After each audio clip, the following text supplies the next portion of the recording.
Before we start today's video, I'd just like to give massive congratulations to that one guy that does YouTube for reaching 50 subscribers over on this incredible platform. It's definitely worth a watch because he does some pretty good content and he's currently getting quite a few views, so I definitely recommend it. You can click the iCard right now to check out his content. It's really good. Go check him out and let's go on with the video.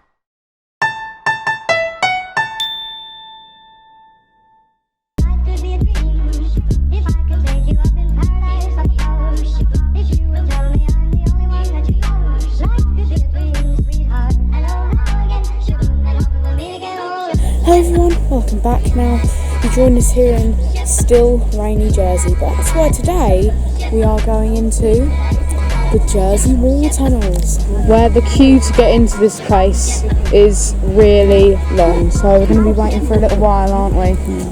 Alright, so we're in the wall tunnels now, and the rest of everything is just a giant queue the whole way down.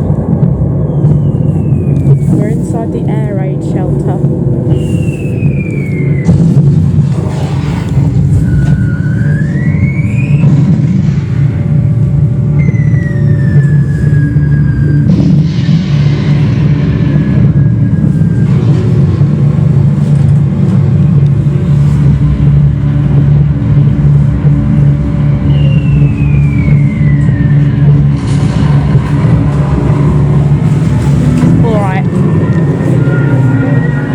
Leaving the air raid shelter.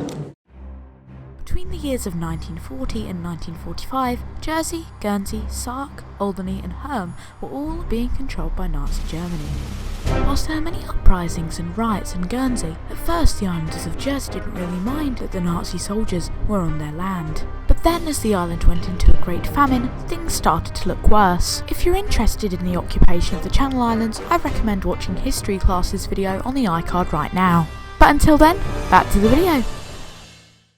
So we're here in the unfinished tunnel. It's a very creepy area, but it really gives you an idea of what it would have been like working in here. Can you see the shadows? Yeah, you don't get very good light in here, do you? I haven't got very good lighting. They're working up there. You can see, yeah. I don't know if you can see it on the camera, but this is exactly what it would have been like working in the tunnels here at the Jersey Underground Hospital. Oh, they're just busy.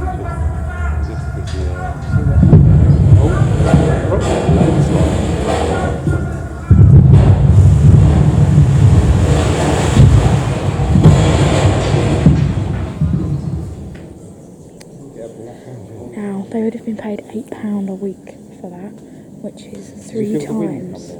Yeah, you can feel the wind, can't you? Now, they would have been paid £8 a week for that, which is £3. Yeah, £3 more than the average worker wage.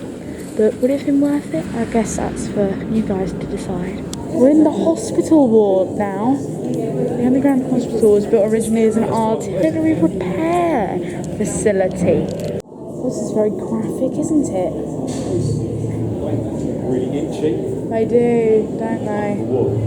Like wool, yeah. Oh, very graphic. Pulling teeth out with those. Oh my word. This is a very graphic scene, isn't it? Oh, it's the operating theatre in there. Many people went in there and were never seen again. Can we imagine the feelings of the Channel Islanders when they saw the Navy was there? At last, the freeing of the Channel Islands, the only British territory to be occupied by the Huns, was an accomplished fact. At the end of the war in 1945, Jersey along with the rest of the Channel Islands was set free for good and they all became British colonies once again. The story of the liberation centres round St. Peter Port in the island of Guernsey. Here, one early scene was the German Guard leaving the historic 12th century Castle Cornet and being relieved of its duties by the British. Some may think there was too much military punctilio about this event. However that may be, the Huns were on their way out. There's Vice Admiral Hofmeyer being removed. He looks pretty browned off, but being a Hun, he apparently still thinks he's got the right of way. It was highly satisfactory to watch these German troops laying down the arms which they'd used all these years in a futile attempt to subjugate the spirit of the people.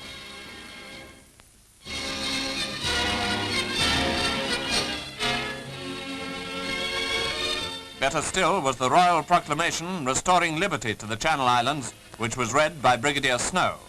And then once again the rightful flag was flying everywhere throughout the islands. As for celebrating, well, this was their V-Day. By Allied victory in Europe, the people of the islands had been freed not from bombs and rockets, but from what must be even worse, the revolting presence and persecution of the German bully. No wonder they rejoiced. So, the Channel Islands were set free at last. That doesn't distract from the fact that 4,000 total people were sentenced to go to prison and concentration camps. So, I hope you enjoyed today's video. Make sure to like and subscribe, comment down below if you want me to do something more like this. I tried to do something a little different because I wanted to stop this video from being so short. But yeah, make sure to let me know if you want me to do this again, and make sure to watch History Class's video on the iCard, and it's also in the description. So yeah, hope you enjoyed. Bye everyone. Toodle-doo.